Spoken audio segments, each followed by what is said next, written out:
Welcome back to Giant Monster Games! I am Adrian and we are playing some more negative counters.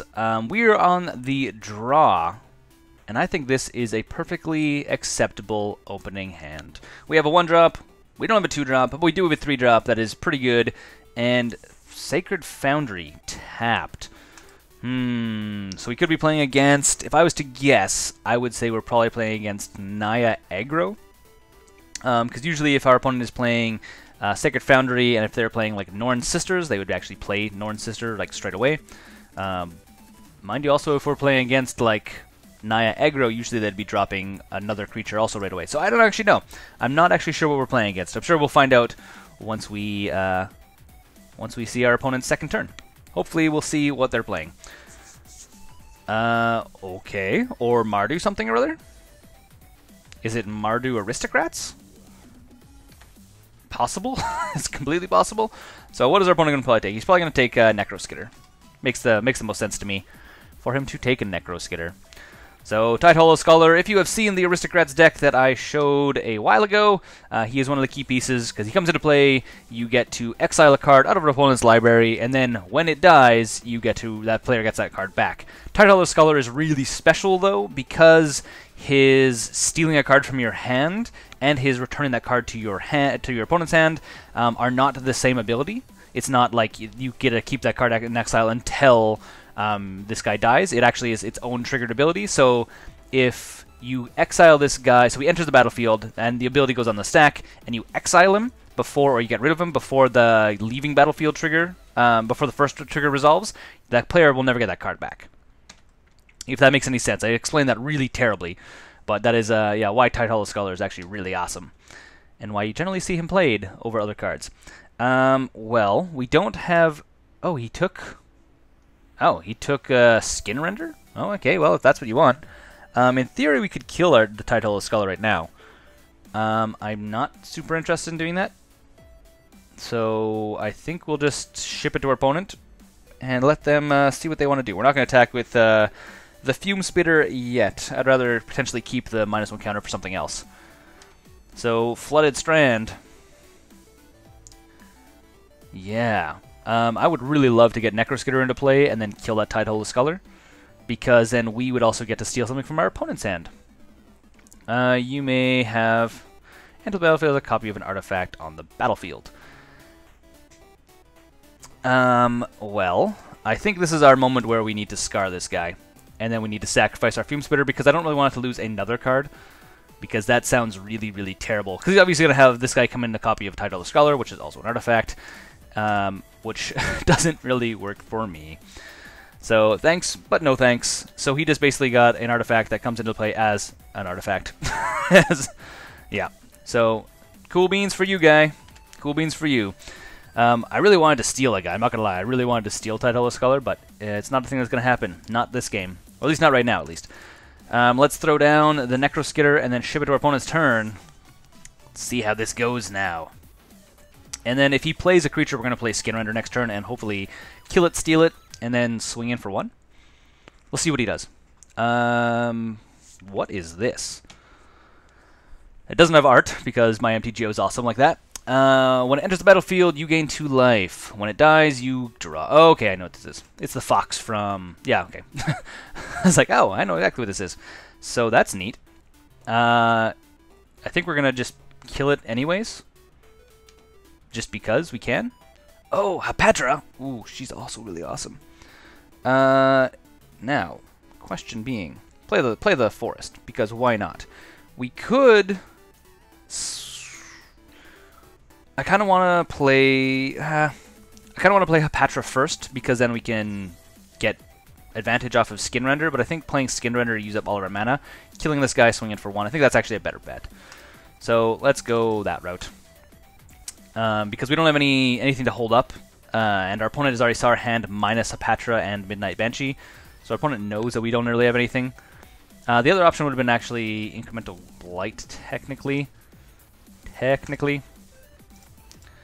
Yeah, I think this is a better bet. Because Incremental Blight is like scary because we may have to put counters on our own creatures, because we have to choose 1, 2, and 3. Not you may choose 1, 2, or 3. So, yeah, so our opponent is going to get him. He dies. He comes back. We gain 4 life because he enters the battlefield. The answer is yes. So our opponent draws a card off of his Fox dying, but we get it. Come back into play. When it enters the battlefield, we get 4 life. And then we'll go to combat, swing for 1, and then let our opponent decide what they want to do. Yeah. So we're playing against like an Aristocrat's Artifact build, it looks like.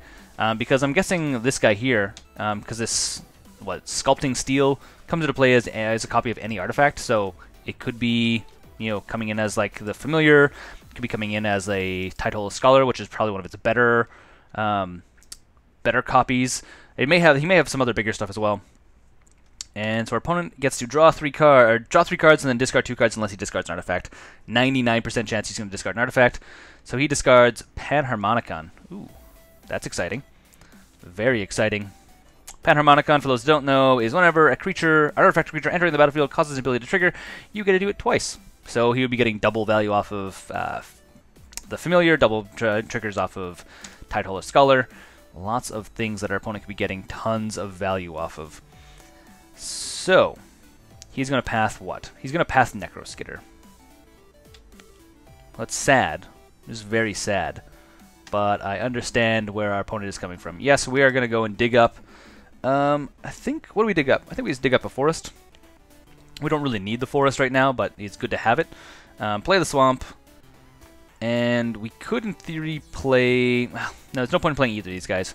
I think it's going to be playing Hapatra, but I think we're going to go to combat first, swing for 5, and then we'll play Hapatra on our second main phase.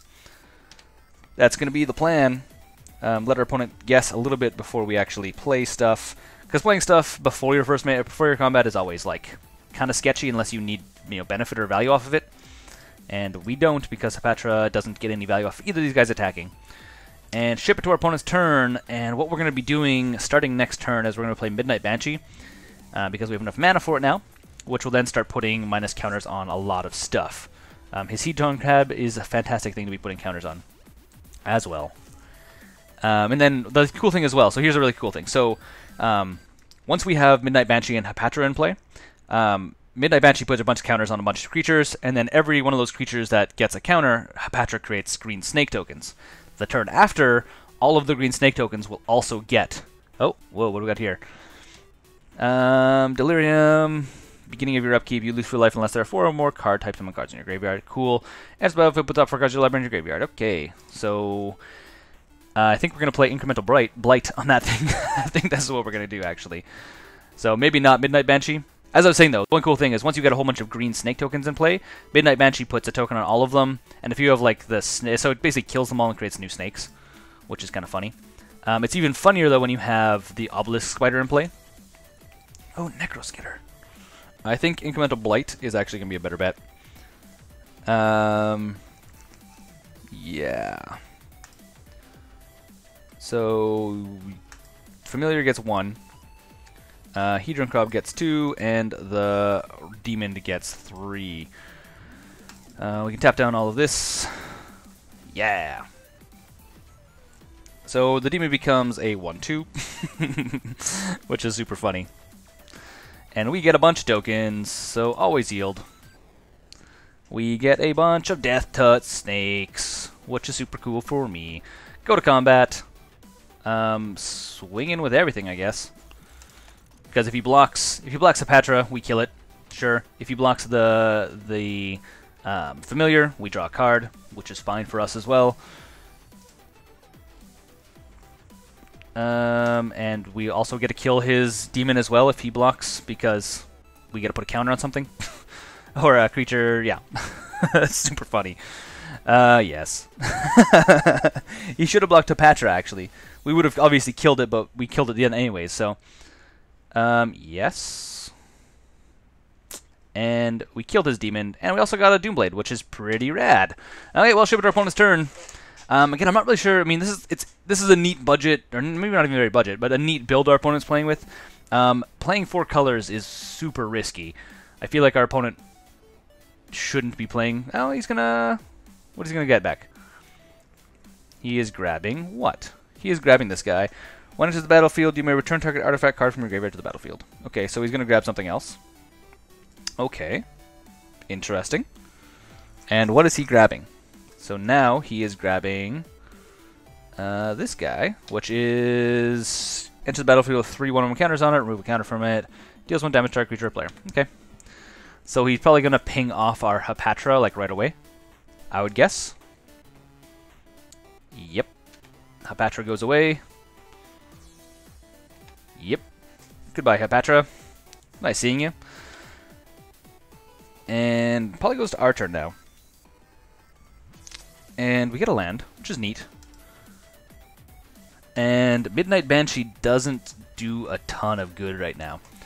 And Doomblade doesn't do a ton of good right now because this is also black, which is neat. I think what we do is we go to combat, swing with all of our snakes. Yeah, I think that's what it's going to be. Go into combat, attack with all 4 of the snakes. All 4 of them. He probably was going to ping 1 to get rid of it, taking 3 damage, which is still not very fun for our opponent. He's obviously not going to block it. Well, he is going to block it. Okay, because this only triggers when it comes into play, right?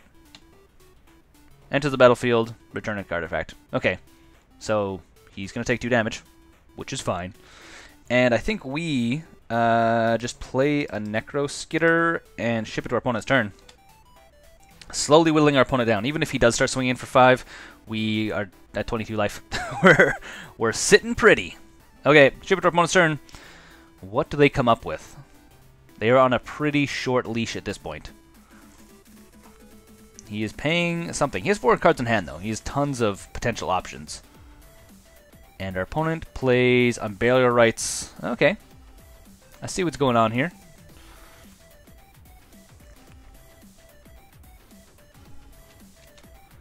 So I think what we're going to do is we're just going to kill his guy straight out. So he's going to have to choose where all these counters are going right now, which is fine. Which is absolutely fine. Because I'd rather him not have the blocker than being able to block for us next turn, or block our stuff next turn. Okay. We draw a swamp. Might as well play it.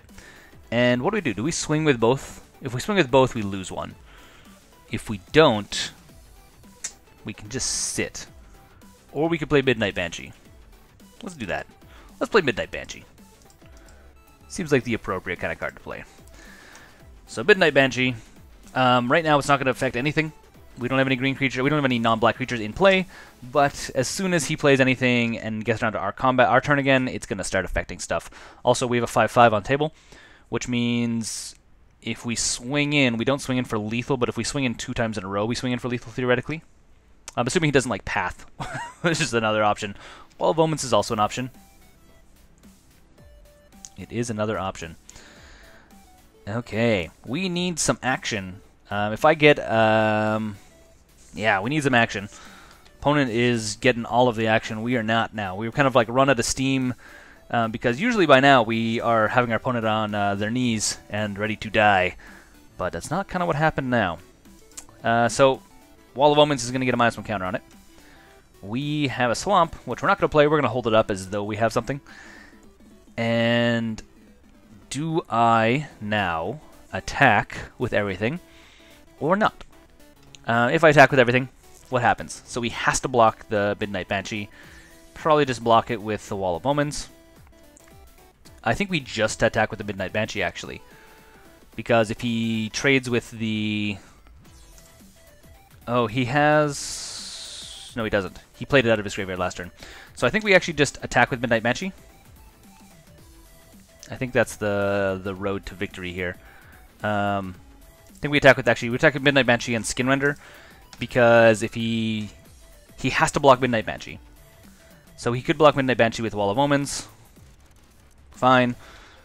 This guy dies.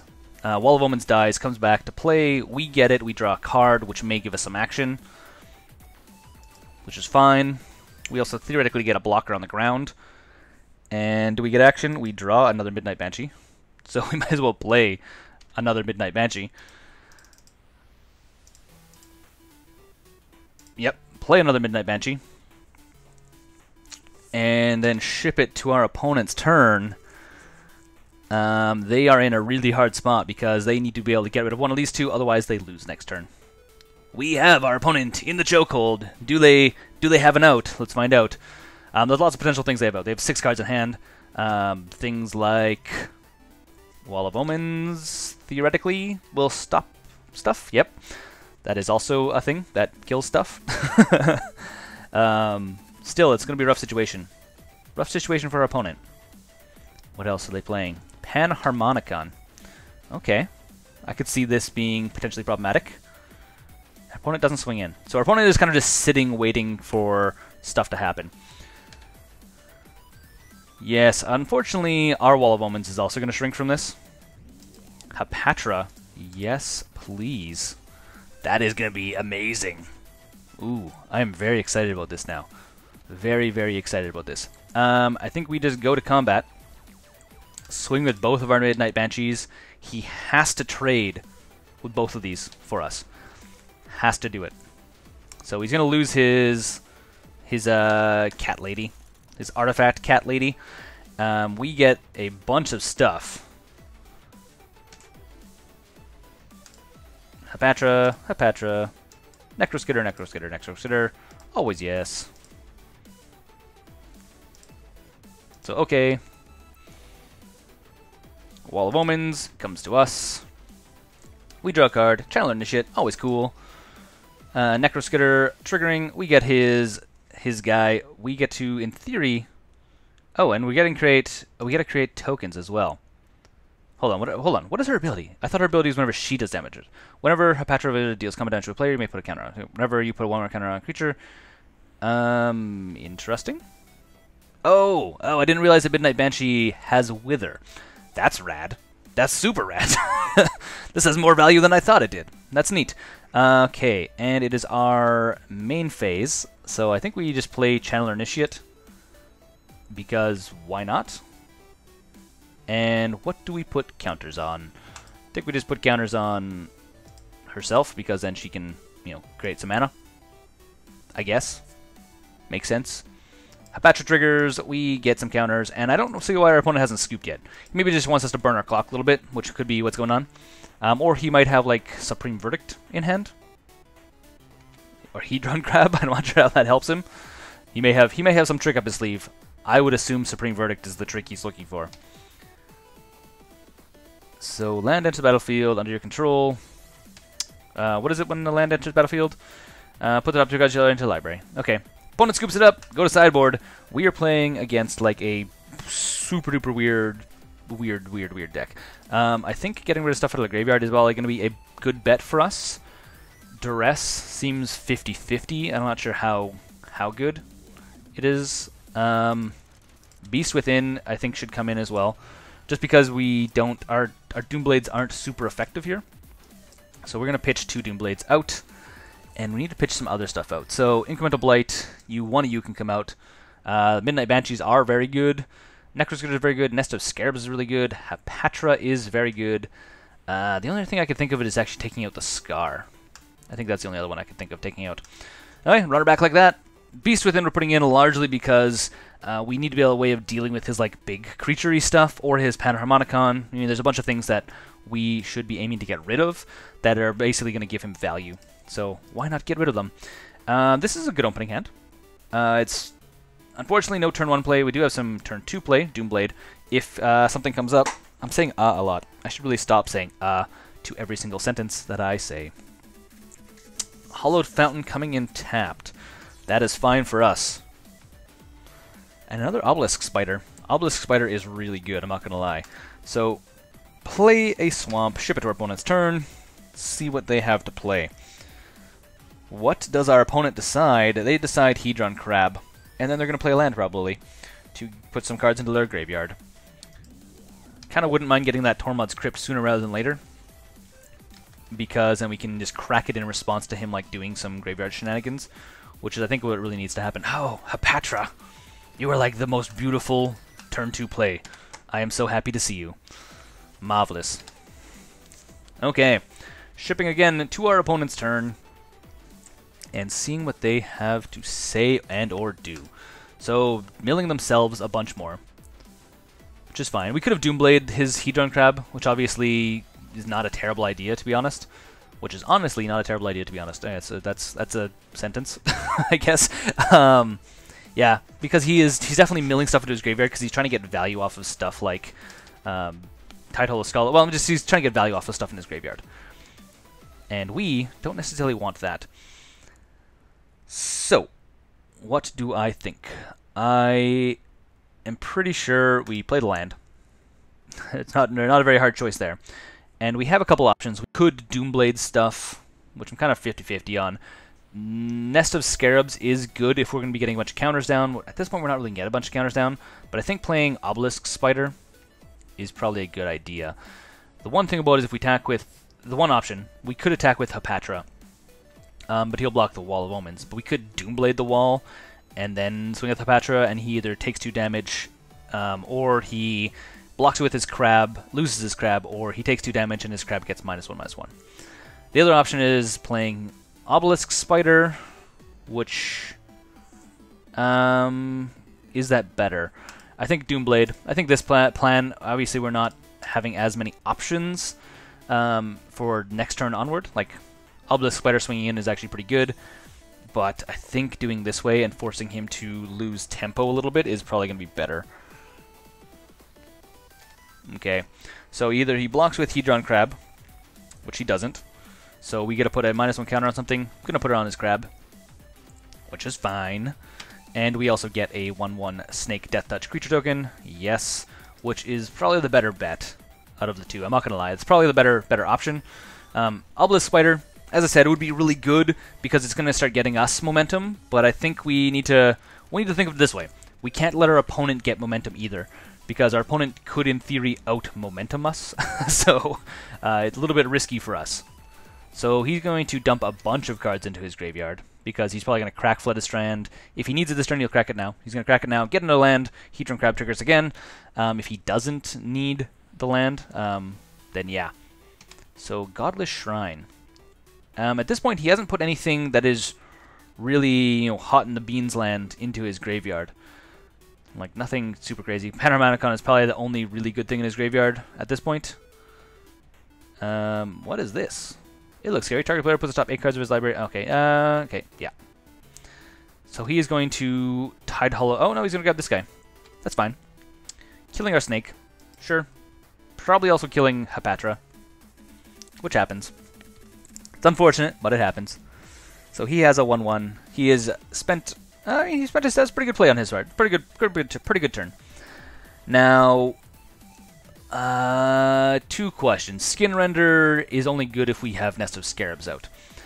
Nest of Scarabs doesn't... Yeah, I mean, I might as well play Nest of Scarabs. We're going to play 1 turn behind, because Nest of Scarabs will give us some like next turn options. Because once we get into play, if we play Obelisk Spider, that really doesn't do anything. But if we play Skinrender, we can kill off something he plays. Hopefully he plays something a little bit bigger, because then we can like put a bunch of minus counters on it, and then get a bunch of Scarabs, which will then, again, start building our board state. What we really do need to draw into at this point is a Tormod's Crypt. Really what we need to draw into. Okay, Tidehollow Scholar, he is probably going to grab the Skinrender, because that is probably the better bet. Mind you, Incremental Growth, or Incremental Blight is also really scary, especially if we get another land. If we draw a land, Incremental Blight is going to wipe his entire board and get us a whole bunch of Scarabs. So we are hoping, he's going to swing in for 1 probably, we are hoping for a land. So we have a pretty good chance. I mean, we have about a 30% chance of drawing a land at this point. Maybe a little bit higher. Yeah, around 30. Around 30. Oh, there it is. Well, sorry, opponent. He may, I will say, he may, in theory, have a Remand or something. Mind you, we didn't see any counter magic in his deck. We haven't like seen anything dump in here, so I'm gonna assume he probably doesn't have anything. Yeah. Okay. This is gonna be Always Yield. We're gonna get a whole bunch of Scarabs. Getting 6 Scarabs, which is fun for us. Ship to our opponent. Obviously, it would be even better if we did have Obelisk Spider in play, because we would have then drained our opponent for 3, which would have been awesome. But not what happened. And we're going to swing in for 6 each turn. It's going to be pretty rad. I'm assuming... Oh, our opponent doesn't get anything into play. That's exciting. Well, let's go to combat. Swing with all of our creatures. Swing with six insect scarab creature tokens. And then we're going to play Obelisk Spider, I think, on our next turn. Or on our second main phase. Spider, that is also an obelisk. Bwah. I love this art. I'm not gonna lie. I really, really like this art. I love the like nickel bolus, like horns in the background, and like the spider. You know, it's pretty cool. I like that art. Makes me very happy. I see that and I say, yeah, that's what Magic art is all about, right there. What kind of art do you guys like? What are some of your guys' favorite cards? Speaking of my favorite art, what are some of your guys' favorite arts on cards? New and old. I mean, because there's like the old Magic stuff. Has some really cool old Magic cards that have some really cool art. But some of the new stuff, I mean, the shift of like the way art is done on cards is quite a bit different. And our opponent has decided to scoop the match. He has no answer for our Scarabs and Obelisk Spider. So this has been Negative Counters. I'm Adrian, this is Giant Monster Games, and don't forget to game like a giant monster.